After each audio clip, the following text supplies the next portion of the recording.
To the second session of the second day. Just before we start in on the second session, a few matters arising, as it were, from the first session. Firstly, for those of you who need to set your body clocks or stomach clocks, we're proposing to take lunch now at around 1 o'clock. Secondly, and getting into the practicalities of this morning's business, there was a generous offer from UNESCO that the network should be taking up a role as a corresponding member of their Committee on Education and Research, or subcommittee, which actually has a much wider role. And I think we're in a position to say straight away that that's something that the network would definitely wish to take up. And we'll look forward to discussing later in this meeting with UNESCO exactly what that corresponding member role will how it will work, but it's certainly something that would be appropriate for the network to take on. And then I'd want to say that there were questions raised both in the presentation and from the floor about the whole question of hidden collections. We're going to move on in this session to be talking about collections at risk, but I just think that we should say it's been really useful today to have this theme of hidden collections identified for us. And I think also as a network, it's a theme that we will want to take up and we will want to discuss with colleagues as to how we can help to address that.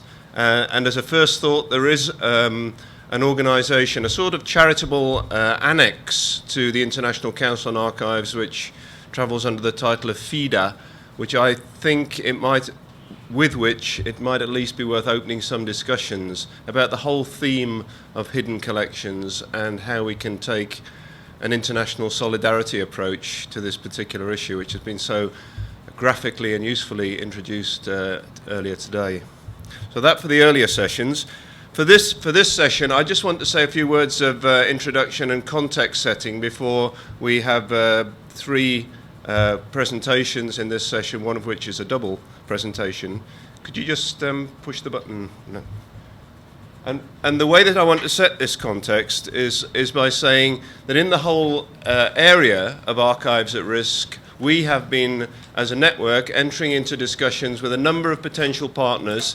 And I think Jens Bull, in his presentation, very clearly identified for us the nature of the potential risks that archives may face, maybe political, maybe climatic and environmental, maybe resource related and so on.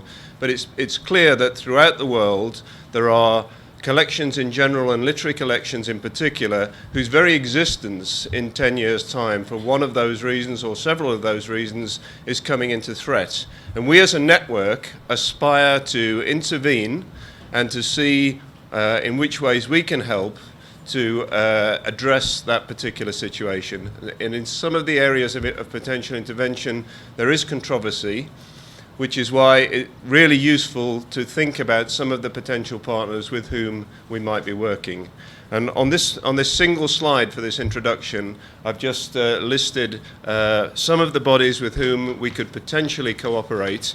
And obviously, as we've seen earlier, there's a role for UNESCO, ideally a coordinating role in this.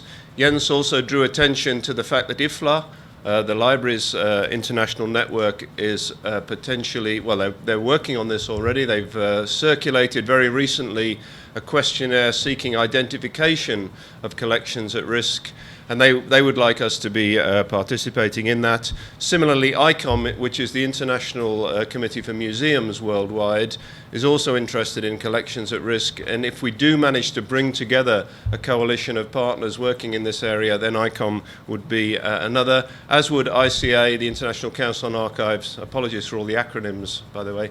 Both ICA as a general organisation and the section for literary archives, my own section within ICA, which is working particularly to draw up a charter on the archives of dissident authors within countries worldwide. And the aspiration there is to set out a whole programme of best practice about the way that dissident authors' papers should both be regarded within particular regimes, collected, the way that archivists should respond, and the particular cases when it might be necessary to transport papers for their own safety and good from one country to another, and the ways in which we ensure that there are proper controls over that sort of potential removal. I'm not going to identify for you the particular work of IMEC, ITEM, and Fondation des Traits, three organizations working in the Mediterranean and Francophone world on the question of archives en péril, archives in peril, because we're going to hear some of that work shortly. PEN International is an important potential partner for us in this work, and an important potential validator, because if we do get into a situation where particular archives are being moved from one area to another for their own protection, we would need the validation of organizations with total international respect, such as PEN International, to validate any action that was being taken in that way. There are a couple of other potential partners at the bottom of this list. The Endangered Archives Programme at the British Library is a digitisation programme which responds to funding requests for collections which are deteriorating or otherwise at risk, where they produce a digital copy so that at least there is a preservation copy of archives which for various reasons, all the reasons that Jens identified, are potentially at risk, and that's something that we can talk about with colleagues outside of meetings, perhaps that opportunity for funding there. And finally, an organisation in Hamburg, which I've put up there, they're particularly interested in the preservation of Asian and African manuscripts in general, but just an example of the sort of other partner with whom we might be working. So I hope that sets a context within which this organisation, this network, can aspire to work with others in order to seek to make some contribution on the undoubtedly grave worldwide issue of archives at risk in general and literary archives at risk in particular. That's by way of introduction. As the chair of this particular session, we have three presentations. Firstly, Cheryl Sylvester from St. George's University in Grenada is going to talk to us about specifics of Grenadian archives at risk, and this is a partnership which we very much valued right from the start of this network, and we're waiting to hear from Cheryl about the latest news from Grenada and the way that particular situation has evolved. Secondly, Sophie Hayward from Reading and Albert Dichy from IMEC are going to talk about their perspectives on archives at risk, particularly in the Francophone world, but with some general observations as well.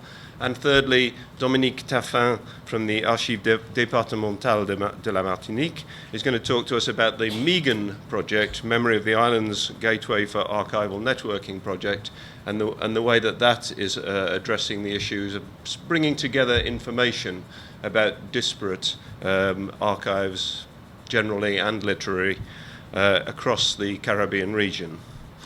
I think although all of those presentations fit in with our notion of archives at risk, archives in danger, they do have their own specificity, and it's probably better if we treat them as three separate presentations. So I'd propose to take a couple of questions after each presentation to get us through the morning, and then if there is time, before lunch, then we could take a more general question session. That's the way I'm proposing to if I can, to chair this particular session. And I'd like to open up by inviting Cheryl Sylvester to talk to us on Grenadian archives under threat. Cheryl.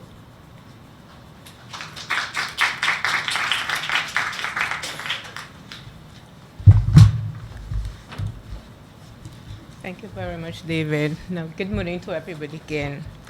Trinidad and Tobago is like a second home, and I always welcome a visit.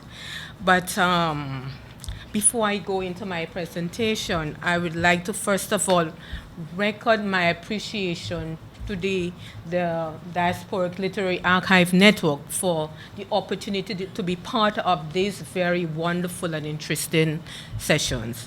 Now, as well, though, I really appreciate the opportunity to shed some light on the situation or the plight of archives in Grenada.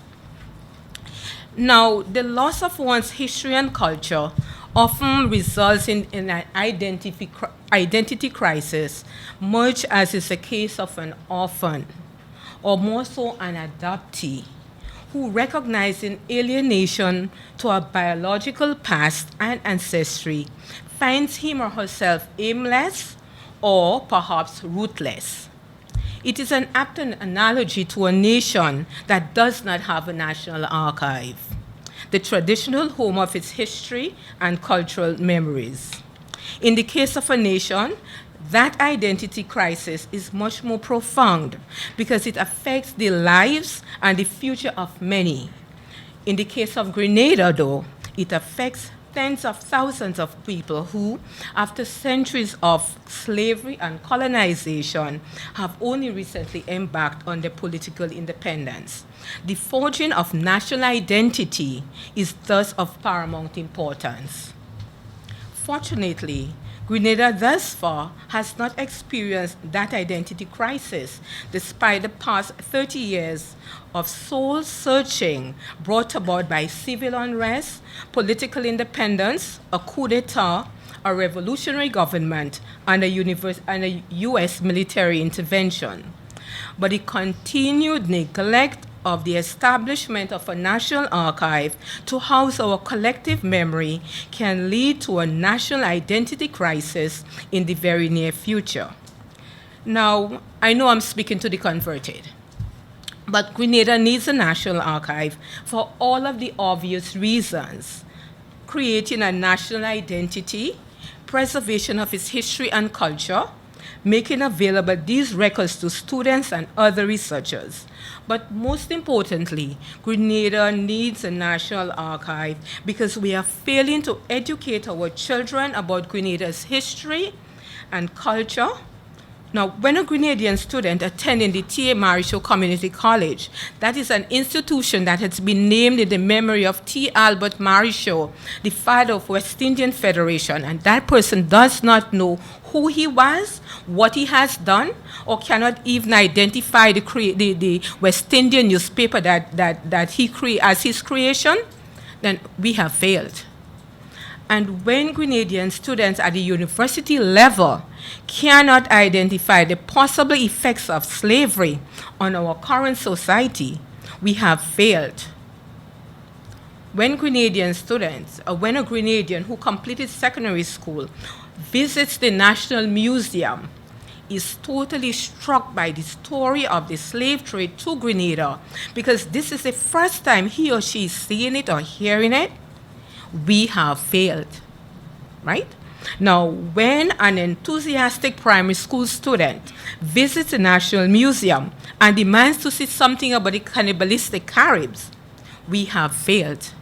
And when many Grenadians cannot identify or explain the most prominent aspects of their history and culture, it is evident that we have failed as a nation to provide them with the basic building blocks of our national identity, of their identity, and of their confidence in themselves and their place in the world.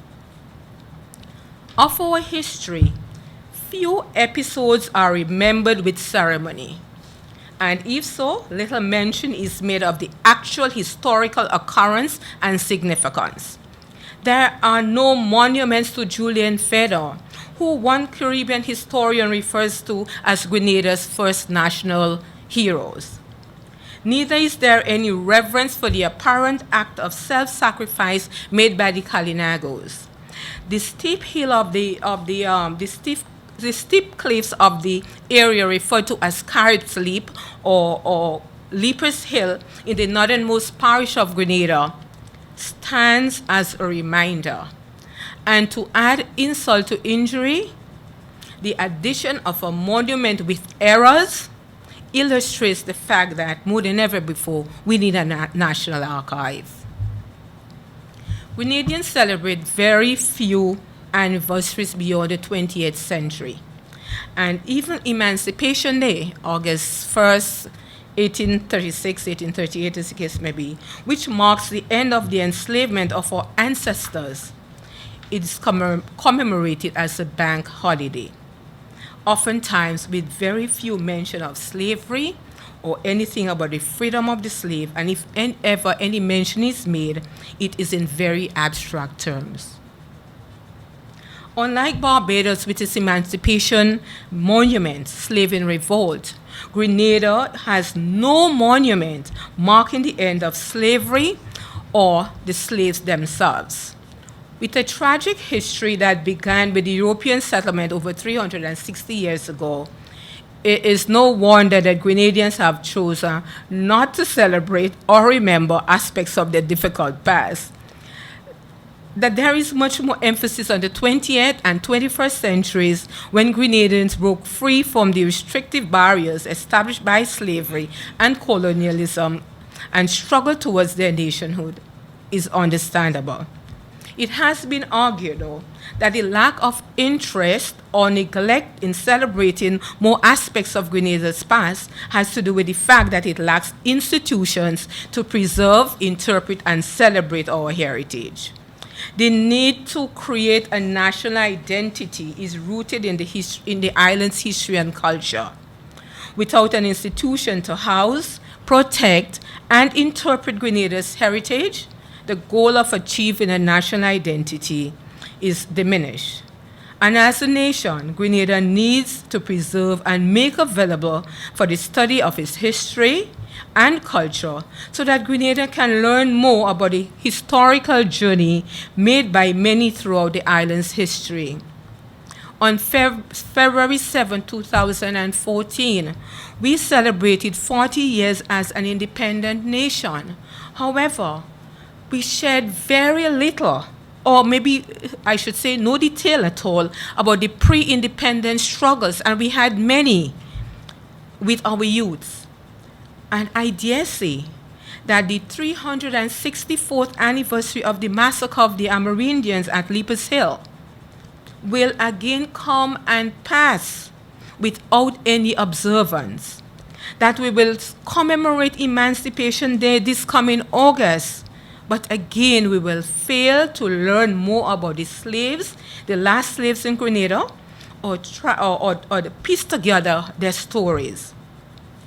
That we talk proudly about the old architecture like our fortification, yet we neglect to mention that the labor to construct them were caused from the slaves. And again, yesterday, Nicholas, I think, made mention of our built heritage and its connection with tourism. Grenada depends on tourism, basically for its livelihood. But in the year 2014, we are considering tearing down York House, a prime example of a Georgian architecture for which St. George's is well known, without a second thought about its historical and cultural value. Now, I could go on and on, but just to underscore the point that as a nation, we have failed to safeguard the past to benefit future generations. And I dare say that this failure can be attributed in large measure to the absence of national institutions.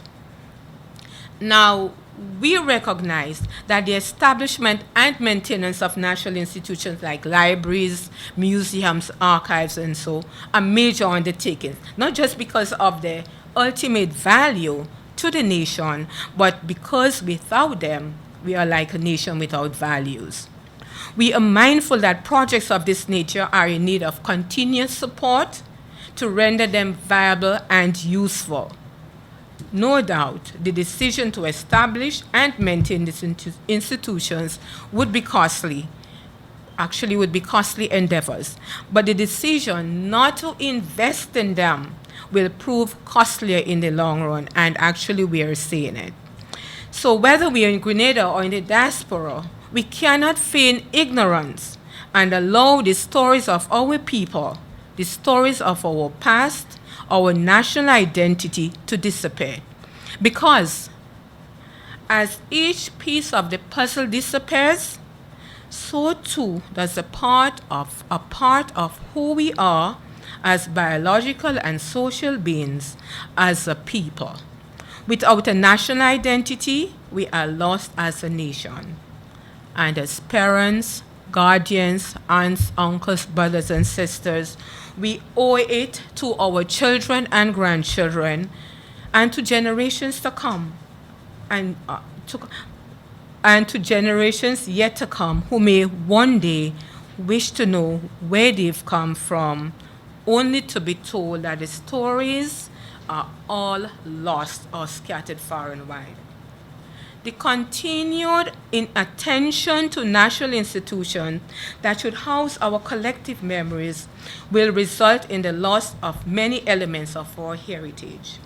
As the global village becomes a reality, we are witnessing on a large scale the disappearance or alienation of our national heritage as the older generation passes on and the memory of them fades away.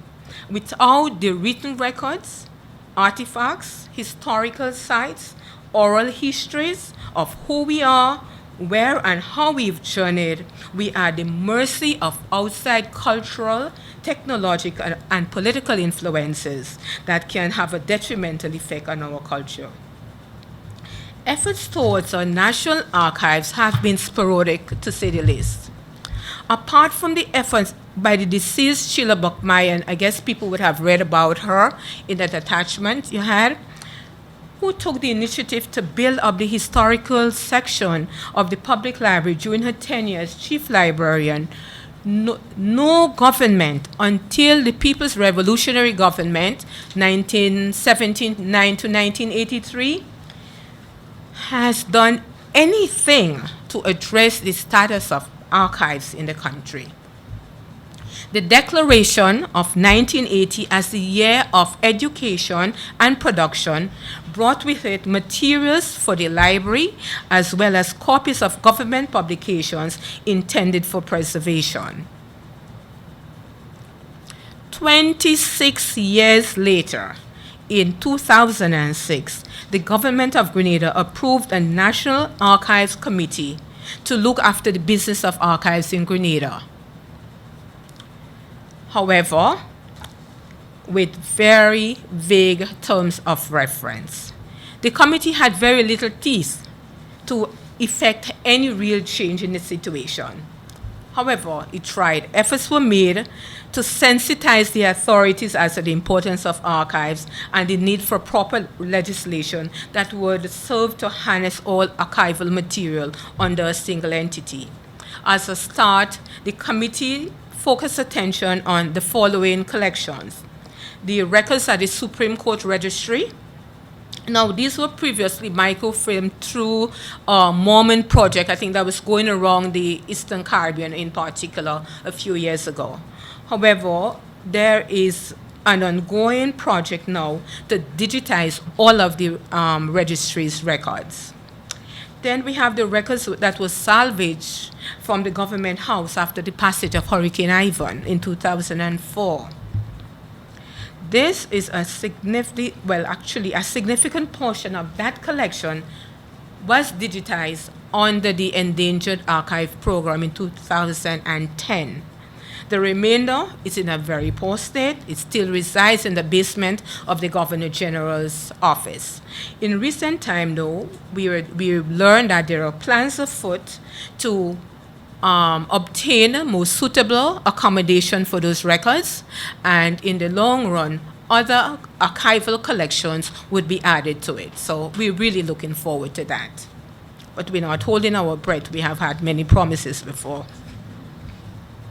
And then we have the records of the People's Revolutionary Government. These records are located on the fort in one of our fortifications. That's now the headquarters of the Grenada Police Force. Within recent times, we have learned, though, well, actually, we thought that the records were safe, quote unquote, safe there. Within recent times, we have learned that they're in a physical state of deterioration and it's drastic. And due to termite infestation and moisture, and now demands immediate attention. Unfortunately, there is nothing in place, personnel or otherwise, to address the situation. And everybody would have read about the closure of the public library. And in many islands of the Caribbean, the public library also serves as the stepmother of the archive. And you know, oftentimes in a stepmother, stepchild or children situation, what happens. Be that as it may, it was not, well, probably that was one of the more sort of fortunate situations. However, the public library has been closed since July 2011. The reason for the closure was because the building is in a terrible state of disrepair. Now, apart from the records held at the Supreme Court Registry, this was considered our premier archival collection. But promises by the authorities to relocate both library and archival collection remains just that, promises. Nothing has been done. This closure has exacerbated an already bad situation. Only last week, in discussion with the director of libraries, she pointed out that on a recent visit to the library, she noticed what appears to be white stuff on the floor. When she investigated, she discovered that there were termites, and they have eaten away an entire shelf of books. This is the situation. Now, that archival committee I mentioned earlier had planned to look at other collections. Some of them not too bad, some of them are in one in fairly good state. One of these collections is the Lord Peace collection. Now, originally from Grenada, Lord David Peat migrated to the United Kingdom to pursue studies in medicine. He later became known as the Lord Peat of Hampstead, the first person from the African diaspora to serve in the House of Lords at Westminster. His collection was endowed to St. George's University, and this constitutes a significant part of the archives of St. George's University. This is in good condition. Now, we have the Alistair Hughes' collection. I don't know if some of the people from the region may remember the name Alistair Hughes. Alistair Hughes was a prominent regional journalist whose work covered politics and other issues during the second half of the 20th century until his death in 2005. Now, his collection was endowed to the University of the West Indies because he felt that Grenada did not have the resources to give this collection the care and attention it required. That collection is now sitting in boxes on the premises of the Open Campus in Grenada. And another very interesting collection was the Douglaston Estate records. This estate and its papers reflected a significant aspect of Grenada's history, from colonization to Feathers Rebellion, from slavery to indentureship. It was said that in its heyday, more than 1,000 persons in the community relied directly on or indirectly on these estates for their livelihood. Sadly, we have lost this collection through neglect. And there are many more. I could go on and on. However, I said there are many historical and cultural records available in Grenada. However, many are the records that can also be found outside of Grenada. So it has become, or it is necessary, to consolidate all of these disparate collections of records and make them accessible to the people of Grenada and to the world at large. But we are faced with many challenges. Now, one recognizes that in a small, poor, third world country like Grenada, with very limited resources, there would be challenges. Some of these are, for example, as I mentioned earlier, the cost of establishing and maintaining institutions like libraries and archives and so on. Then we have the present global situation, which I always say is oftentimes blamed for all the things that we should do and we didn't do. And sometimes I wonder if this is just not an excuse for inertia. As mentioned earlier, we have the closure of the public library since July 2011. And at this point, one may wonder whether, first of all, I should say, we do not know when it's going to be reopened. Well, probably I may also add if it's going to be reopened. In hindsight, I think probably it would have been easier to keep this rundown, dilapidated building open, and people would have access to the collection instead of the situation as it prevails now. Then we have the public's apathy towards the closure. We murmur among ourselves, but there is no public outcry against the closure. And, not too long ago, there was an article in one of our weekly newspapers, about the state of the building that houses the archive, the public library and archive. Nothing was said about the contents and the unavailability of the contents of both library and archive to the Grenadian people. Then there is, I guess, if you're interested in establishing archives and libraries, you would have trained personnel. There is an absence of trained personnel, and I don't want to go into the details about the train because the persons who are trained were not trained basically on the initiative of government, but it was individuals taking the initiative to go and be trained, right? So no one in the public sector has been trained to manage, work in, or whatever in an archive. This, I think, speaks volume about our interest in archives. And there, of course, without all of this, there is the absence of any environmentally controlled facility to safeguard what is still available. There is also the absence of archival legislation. Now, like everyone else, we have our challenges, but these challenges are not insurmountable. One also recognizes that if we want something, we would make the necessary sacrifices for the things that we value. Present situation. Recently, we were informed that the Governor General received a small grant for the rental of a building to house the collection now residing in the basement of our office. We were also told that with time, other archival collection would also be housed there. As I mentioned earlier, there is a place in Grenada named Hope, so we live in hope. Now, we hope that the next step would give attention to archival legislation and the reinstitution of the National Archival Committee with some teeth, with some very definite terms of reference. Excuse me.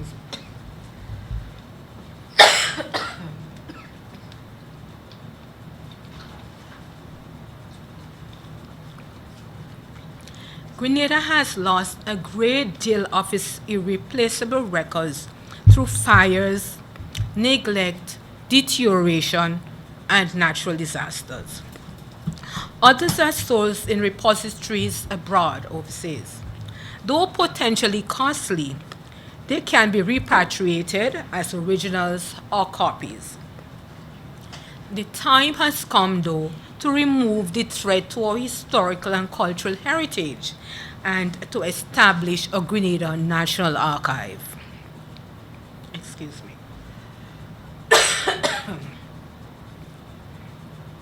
The establishment of a Grenada National Archive will be an affirmation of the people and government of Grenada that they have taken upon themselves the preservation of their history and heritage, and thus create for them and preserve their national identity. It is hoped that the availability and the analysis of original historical records will stimulate national dialogue, which can only help to rid the past of the shame as we recognize that we are a people constant. Excuse me.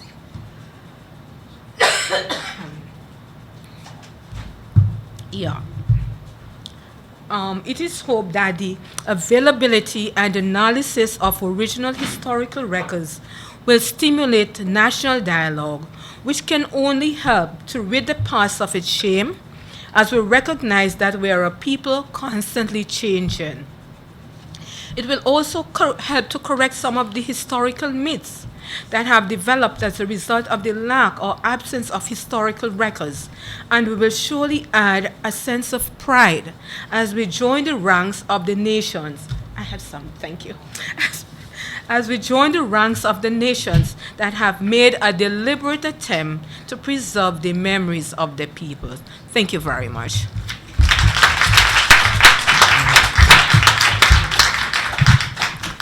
Thank you very much, Cheryl, for that stark presentation, which... Do you want to stay there for questions? Okay. I mean, sit if you wish. Which gives us both the geopolitical context, the educational, cultural context, the island-specific context, even the reference to monuments, which was very evocative, and above all, the historical context, the reference to the setting of the history of the island, especially in the appalling history of slavery, and the impact of the absence of national institutions and the importance of national identity. So a very clear presentation of the scope of the problem. Are there questions and comments from members of the audience, please? Questions to Cheryl or observations on the presentation that she's given us?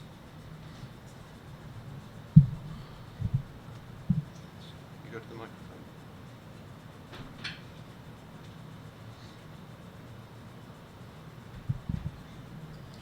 Well, I would like to thank you for this very strong and convincing presentation about the need for national archives in Grenada. I would just suggest that in your work for this, I'm sure you'll get a lot of support from the region, which is essential here. I would also just remind that the government of Jamaica has voted for the Universal Declaration on Archives when it was adopted by UNESCO, so maybe it's worth recalling this in the discussions that you have going on in Jamaica, and of course there's a UNESCO office in Jamaica as well, in Kingston. And then I would just say, but that it's really beyond the literary archives, of course, but I would just say that a strong argument that may work, well, sometimes we can hope, as you say, is to go beyond the cultural heritage and the national identity issue and move to the more current records. I mean, simply saying that records management is essential, and that's also why you need a national archives. I mean, that is good practices for retention schedules and the whole management of the current records from the public sector. If the government is to be held accountable for its actions, if you want a good governance system in general, then you need an institution. Indeed, as you say, first of all, you need the archival legislation, you need the whole infrastructure. It costs something, but what you get out of it is so much more. So, well, I can just encourage you. It's a heroic fight, and you need to gain that. I hope you will. Thanks. Okay, let me say first of all that I'm attached to the St. George's University. So I'm not in the government system, and we discussed with the persons employed with government. In fact, we all collaborated on the presentation and the composition of this presentation. Now, we have on many occasions made representation about the need for a records management program, because I mean what I've said doesn't touch, it's not a tip of the iceberg. Let me give you an example. We have now, the government had a plan to bring all of its ministries under, a single building in a single location.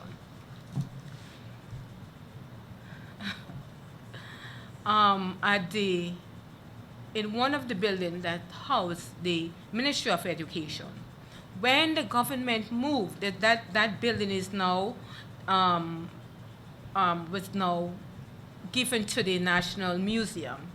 when the Ministry of Education moved from that building, they left behind them, well, what the person in charge of the museum then told me, truckloads of records, including personal records, personal files.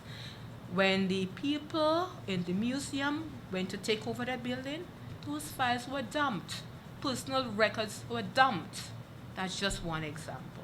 There is no records management program. Many years ago, Carbica had a meeting in Grenada, and one we discussed, we brought in people who are in the government registries, in the registries of the various departments, and spoke to them about the need for records management program. These people were very enthusiastic. However, they were not in charge. And so nothing has been done. And up till recently, people would meet me and said, what about that program you mentioned? But I guess if you have the will and if it's important to you, you will do whatever it takes. This is just, a small part of what we're dealing with here. Thanks very much. Yes, Deborah Jenkins.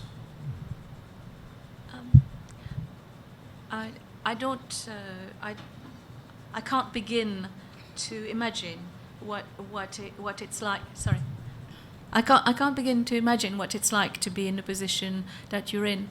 But in the time I have been working with the International Council on Archives, I have had the privilege of traveling around the world and meeting many people, many colleagues in very, very difficult situations, and there are models, there are examples of people getting out of the sort of environment, the sort of difficult situation you're talking about, and from which people in Grenada might get ideas and encouragement. And one of the models that struck me as you were talking is actually Malta. It's thousands of miles away from here, but it is an island. And the way they started was not with an official committee, but actually a group of a circle of friends of the archives of the island. And it was through the engine of that committee that the whole process of building what's now become a very nice, vibrant service. It was through that group of friends who weren't necessarily in government, who weren't necessarily archivists, who weren't necessarily at the university, that process of education, that process of sharing, that process of shaming started. And I think there are connections to be made, there are friendships to be made across the world, and there are examples of that would give you encouragement. Thank you very much. Incidentally, one of my colleagues at St. George's University asked that same question. He said, hypothetically, if there is a group of friends of the library, of friends of archives that want to raise some funds to assist the situation, is that a possibility? And I said, we'll talk about that when I return, because I really like the idea, and I think we have to make a start. It's not just the government has the more or less say so, but we as individuals, this is our history, this is our culture, and then I think we should probably start, if it's baby steps, to do something, and I agree with that, yeah.